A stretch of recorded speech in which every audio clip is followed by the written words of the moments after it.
na overestimate mga maring kaya nagkulang, no? Na overestimate talaga, no? Bobo talagang nagpinta nito maring ay. Hindi ko talaga alam maring kung paano ba kwentahin yung mga inches mga maring para magkasya yung wall panel mga maring.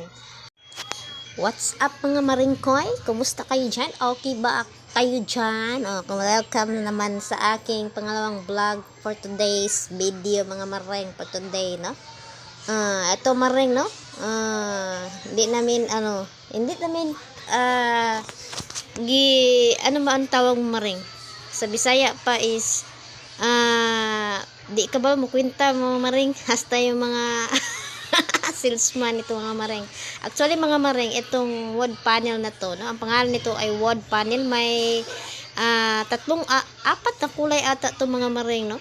Gusto niyo may dark brown. Gusto ko sana yung dark brown mga maring. Kaso lang naubusan yung nabili ko lang to sa online mga maring, no? Kaya pinuntahan namin yung store, no?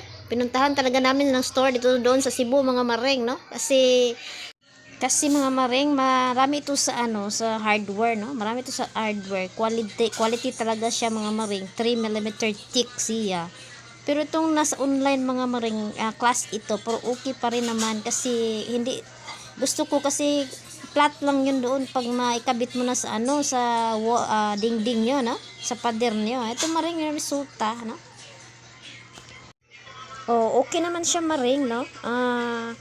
Flat lang po siya, no? Flat lang siya sa dingding, no? Kaso lang is pag doon ka sa 3mm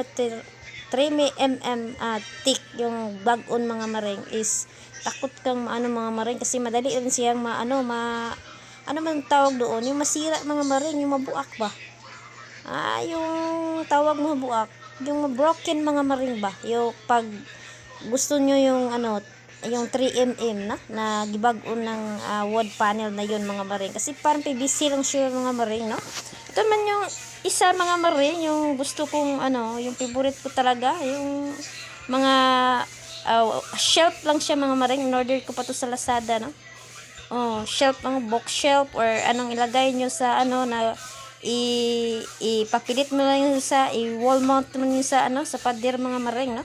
Gustong gusto ko talaga kasi marami akong nakikita na maganda talaga siya tignan pag malagyan na ng mga decorations, yung mga gusto niyo mga pots na mga may flowers na mga artificial lang, or gusto niyo lagyan ng frames, no? Bagay talaga siya mga maring. At saka pag gusto niyo talaga na puti lang yung pintura mga maring, no? Puti lang yung pintura ng pader nyo kasi kahit anong gusto nyo ilalagay dyan, babagay talaga. Kahit kurtina mga maring, no? Babagay talaga. Pero pag ibang kulay yung pader nyo, no?